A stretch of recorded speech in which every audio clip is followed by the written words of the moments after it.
साथियों नमस्कार, मैं हरिश्चंद्र बर्णवाल एचबी शॉर्ट्स में आप सभी का स्वागत करता हूं।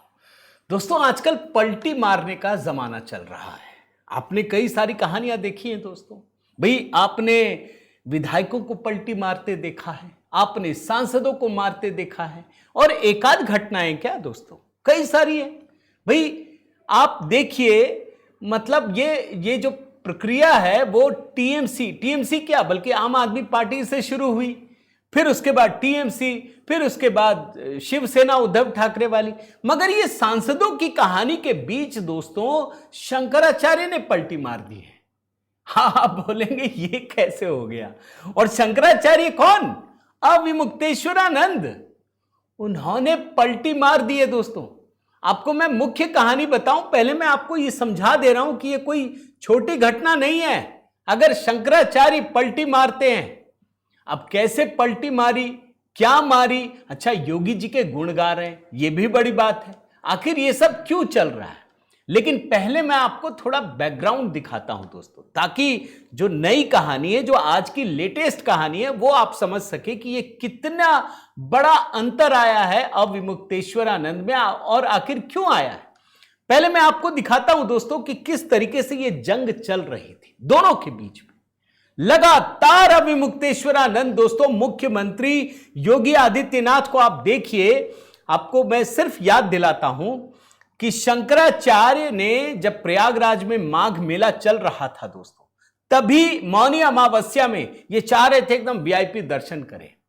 अब सरकार ने कहा कि भाई ऐसे तो ठीक नहीं है, आम लोग जाते हैं, इसमें मत जाइए। वहीं से विवाद शुरू हुआ और इन्होंने योगी जी को औरंगजेब कह दिया। फिर उसके बाद क्या कहा देखिए, दूसरा, सरकार को हटाओ। इन्होंने जैसे कसम खा ली कि अब योगी जी को हटा देना है, रहने नहीं देना है, बस इनको हटा देना है। फिर उसके बाद यहां तक अविमुक्तेश्वरानंद ने कहा दोस्तों कि मुख्यमंत्री योगी आदित्यनाथ ये असली हिंदू नहीं हैं। सोचिए, जो गोरखधाम पीठ के पीठाधीश्वर हैं खुद में, उनको कह रहे हैं कि ये असली हिंदू नहीं है। मैं सिर्फ आपको दिखा रहा हूं, उसके बाद लेटेस्ट खबर पे लेके आता हूं कि कितना बड़ा बदलाव है, कैसे पलटी मार दी है। यही शंकराचार्य अविमुक्तेश्वरानंद है दोस्तों, जिन्होंने मुख्यमंत्री योगी आदित्यनाथ पर तंज कसते हुए कहा कि सन्यासी निकला रावण, हमारे पास विलाप बचा। यह अविमुक्तेश्वरानंद के बयान है दोस्तों। अब मैं आपको लेटेस्ट घटना बताता हूं दोस्तों, ये कैसे प्रशंसक हो गए। बयान सुनाता हूं मैं आपको कि बड़ा वायरल भी हो रहा है। मैं आपको इसलिए दिखा रहा हूं कि आखिर इसके पीछे भी कोई कहानी है क्या। मैं चाहता हूं आप भी बताइएगा। पहले सुनिए इस बयान को। बयान क्या है दोस्तों, मैं बताता हूं। दरअसल अभी राम मंदिर में जो दान चोरी का मामला चल रहा है दोस्तों, आप जानते हैं कि इस विवाद पर योगी आदित्यनाथ की सरकार ने एकदम सख्त रुख अपनाया है। एसआईटी का गठन कर दिया और कहा है 15 दिन इंतजार कर लीजिए, बस, इससे ज्यादा नहीं। और इसके बाद जब मुख्यमंत्री अयोध्या पहुंचे तो उन्होंने एक बात कही कि जो भी विवादास्पद व्यक्ति है, चाहे चंपत राय ही क्यों ना हो, वो इनके इर्द गिर्द मंडरा नहीं सकते, कोई नहीं आ सकता। ये साफ कर दिया था।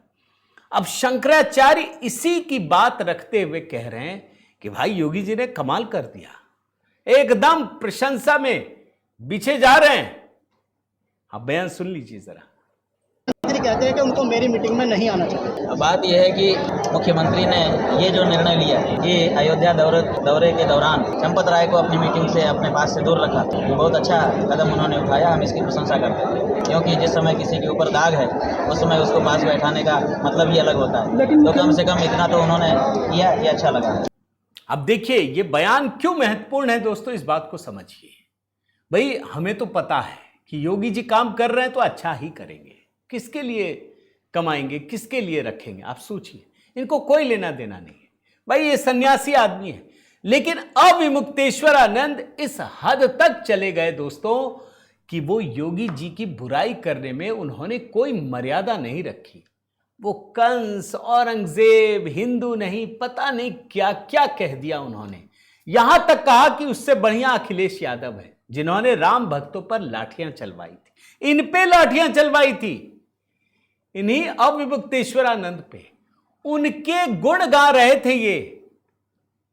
इस बात को समझिए। और मैं राम मंदिर के लिए एक बात कहता हूं दोस्तों, कि जब ये विवाद खड़ा किया गया ना, अब देखिए भारतीय जनता पार्टी की सरकार, कम से कम योगी मोदी जी के लिए मैं कहता हूं आपको, इनको लगता है यार इस मामले में अगर विवाद हो रहा है तो कोशिश हो कि वो खत्म हो जाए, जो भी है सब मामला वहीं पे ठीक से निपट जाए, ये कोशिश करते हैं। लेकिन जब मामला आगे बढ़ता है ना तो ये बचाते नहीं है, ये फिर उसकी अच्छे से जांच करवाते और कार्रवाई करते। इनको किसी से डर नहीं लगता, इसलिए नहीं लगता कि इनका कुछ लगा भी नहीं है, इन्होंने कोई मोह नहीं बांधा। और यहीं आकर के अखिलेश यादव या इंडिया अलायंस के लोग मात खा जाते हैं दोस्तों। उनको लगता है फंस गए योगी जी, अरे चोरी हुई है तो उस पर कार्रवाई होगी ना। अब गलत तो हो सकता है, किसके मन में क्या है कौन जानता है। इन्होंने कार्रवाई शुरू कर दी है। और यहीं आकर के दोस्तों जब शंकराचार्य ये बात कह रहे हैं तो मुझे ऐसा लगता है, ये जो पलटी मारा इन्होंने, मुझे ऐसा लगता है कि इनको कहीं ना कहीं ये बात समझ में आ रही होगी कि ये आदमी तो यार कुछ भी करो अच्छा है, कम से कम धर्म संस्कृति के लिए तो काम कर रहा है और खुद में एक संत भी है। तो मुझे ऐसा अनुमान है, बाकी आप बताइएगा आप कमेंट करके कि ये शंकराचार्य ने वास्तव में पलटी मार दी है या वक्त की नज़ाकत को समझते हुए ऐसा कह रहे हैं। आपके कमेंट का इंतज़ार रहेगा दोस्तों, ज़रूर कमेंट कीजिएगा, बताइएगा आप क्या सोचते हैं। साथ ही ये वीडियो, ये HB शॉर्ट्स कैसा लगता है इस पर भी अपनी राय दीजिएगा। कोई अगर लगता है आपको विषय इस पर बात करनी है वो भी बताइएगा। बने रहिए, जुड़े रहिए। बहुत बहुत धन्यवाद। जय सिया राम।